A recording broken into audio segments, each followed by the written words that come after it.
Odia cinema आम सांस्कृतिक ऐतिह्यर प्रतीक यार संरक्षण निहाती आवश्यक।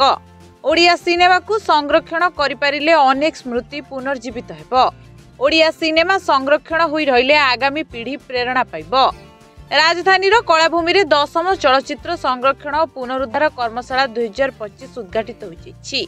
एथिरे मुख्यमंत्री जोगदेई ओडिया चलचित्र संरक्षण और पुनरुद्धार उपरे आलोचना करथिले।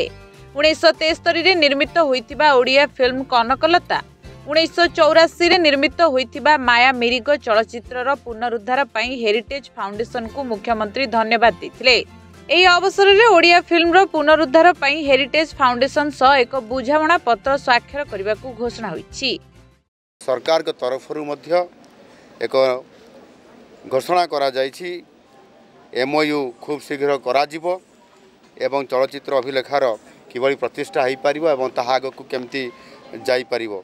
निश्चित भाव में पुराना सिनेमा गुड़िकर संरक्षण करवा और यार रजिस्ट्रेशन ये जो विषय आधारित जो कर्मशाला आज ये करा जाउछि, यह निश्चित भाव में जो विशेषज्ञ माने एवं ता सहित जो आमर यार सहित संपृक्त थिबा समस्त नेतृत्व मंडली माने एवं जो माने मध्य शिक्षार्थी माने समस्ते एथिरे निश्चित भाव में शिखि पारिबे एवं जानी पारिबे। राज्य हस्ततंत्र बयन और हस्तशिल्प विभाग, फिल्म हेरिटेज फाउंडेशन एवं international federation of film archive मिलित आनुकूल्य रे एही भारतीय चलचित्र संरक्षण और पुनरुद्धार कर्मशाला आयोजित होइथिला। कर्मशाला आसंता 19 तारिख जाए चलिबो। उद्घाटनी उत्सव रे हिंदी चलचित्र अभिनेत्री वाहिदा रेहमान उपस्थित थिले। चलचित्र क्षेत्र में ओडिया सरकार को यह पदक्षेप को से प्रशंसा करिसेंती।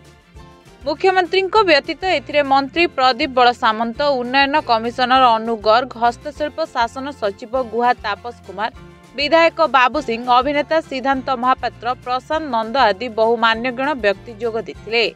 हेरिटेज फाउंडेशन तरफरु रॉबिन बेकर को आउटस्टैंडिंग फिल्म हेरिटेज सम्मान रे सम्मानित करा जायतिला। ओडिया फिल्म बंचाइबा को समस्ते चेष्टा करिबा दरकार। मुख्यतः भल कहानी हेले ओडिया दर्शक फिल्म हॉल को आसिबे बोली अभिनेता सिद्धांत महापात्र कहछंती। वर्तमान किछि मास हैला जो चलचित्र चली दर्शकों को जोटा आमे कहूतले जे दर्शक देखिबा को आसुनांती ओडिया चलचित्र, दर्शक ताकू भूल प्रमाणित करिसंती एवं दर्शक गोटे वार्ता देइसंती जदि आपण माने भल चलचित्र करिवे निश्चित भाव में आमे आपण मानक सहित अछु। ए कथार तो मु भाबुची समस्ते सहमत हेबे मो संगे। तेणुकरी काको आंगुली निर्देश करने अपेक्षा प्रथमे निजको आम सुधारिबा दरकार। मो चलचित्र जगत आग सुधारी हवा दरकार जे केमिति आम चलचित्र करबा बा केमिति आम दर्शक न उपयोगी गोटे चलचित्र करबा। ओडिया फिल्म रो विकास पई राज्य सरकार आगे आछंती। भल फिल्म करागले आगामी दिन में अन्य राज्य परी ओडिया फिल्म मध्य सारा देश में प्रसिद्ध लाभ करिबो। ब्यूरो रिपोर्ट, ओडिशा संवाद।